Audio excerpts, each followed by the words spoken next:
This is the 1997 Dodge Viper GTS review.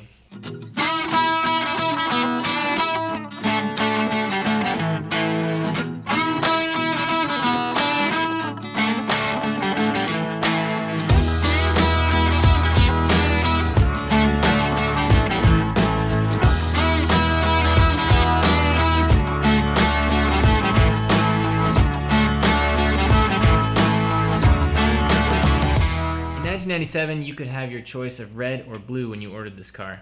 The previous owner wanted a black one, and that was appealing to me, so I bought it. Now, I dreamed about this car as a kid, and sometimes dreams don't pan out.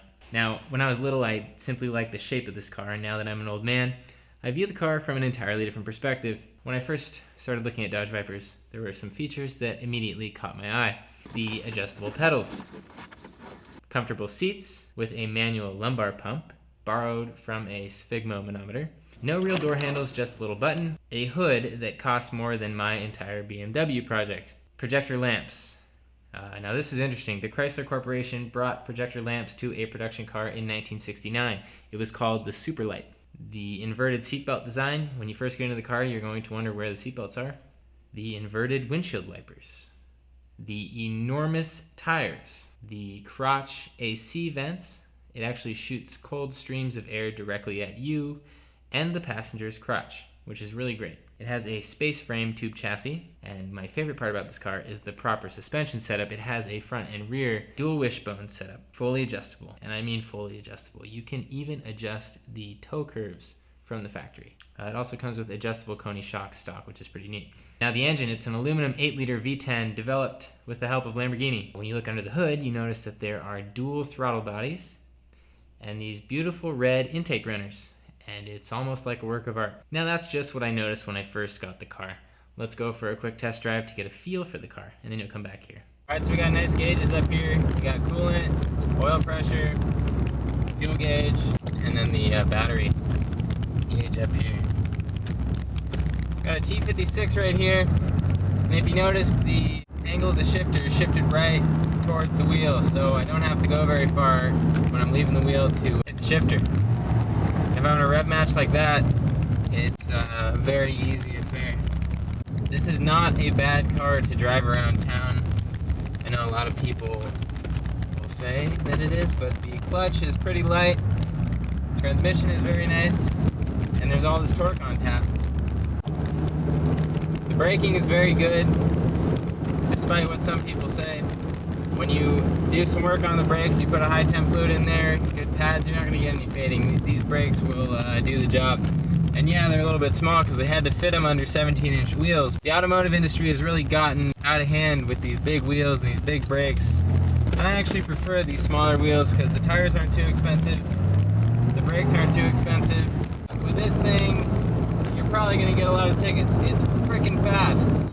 Go to pass someone, you look down, and then all of a sudden you're going 150 miles an hour. And it doesn't stop at 150. You know, back in the 90s, this thing was pushing over 190 miles an hour stock. We'll keep up. Oh, these brakes are great.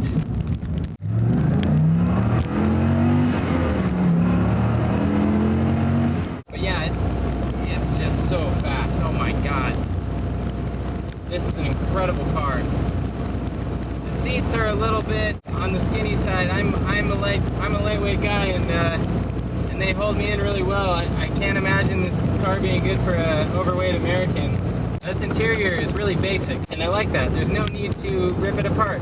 You know, I like to take my track cars completely apart. I like to rip out the interior, but I look at this and it's so purpose-built that I'm just gonna leave it. I love it. There is nothing out there like this car. Now you have this little indicator here, and this gives you all your warning lights, airbag, and whatnot. It also tells you when you're in first gear that you need to skip shift into fourth, and they did this as a fuel economy saving measure. Fuel economy. By the way, fuel economy is not great, as you may know. I get over 20 when I'm driving to the track, but in town I'm lucky to get, 8. But oh my God, listen to that engine.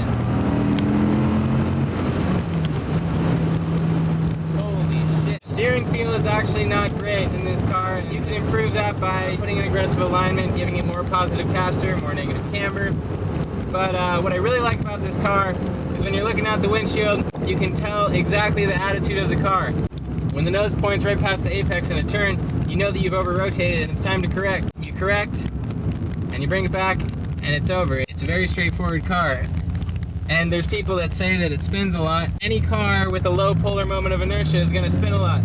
It's hard not to drive this car. It's so awesome. The one thing I don't like about this car is that everyone else thinks it's awesome. You get a lot of attention, and I don't like attention. Attention is not a good thing. I like to blend in. I like hitting yellow lights in this car because that means I gotta go accelerate again. Another common issue of this car is the engine mounts like to rip apart because you got 500 foot-pounds of torque in here. That's a good thing.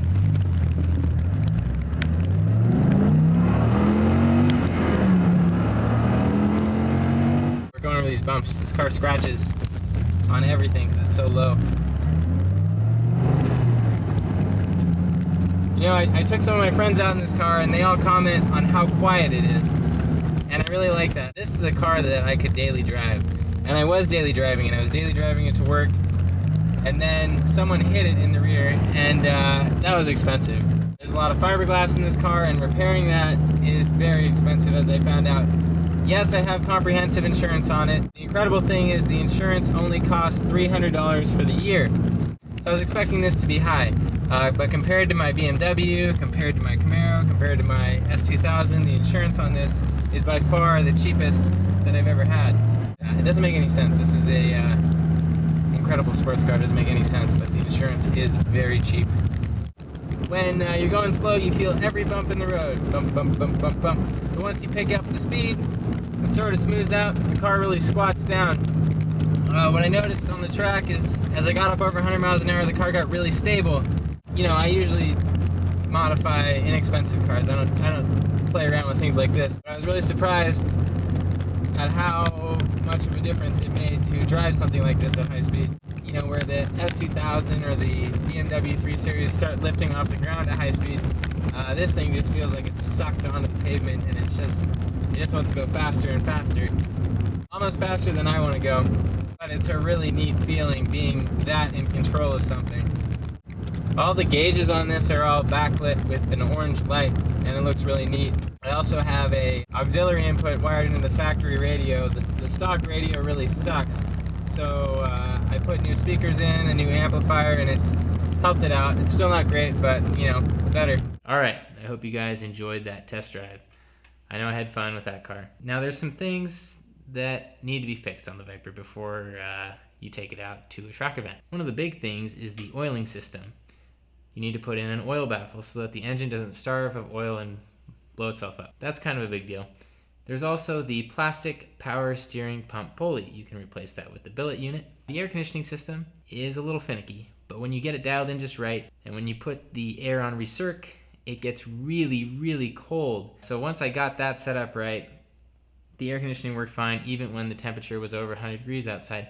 So I retract my previous video statement about how the AC wouldn't really cool the car off. But it is interesting that the catalytic converters run right down the side of the car, and you can feel the heat on the inside of the car. And when you go to the track, if you step out of the car and you leave your leg against the side of the car, you will burn your leg. Very easy to work on this car. There are no subframes. It's a really great car.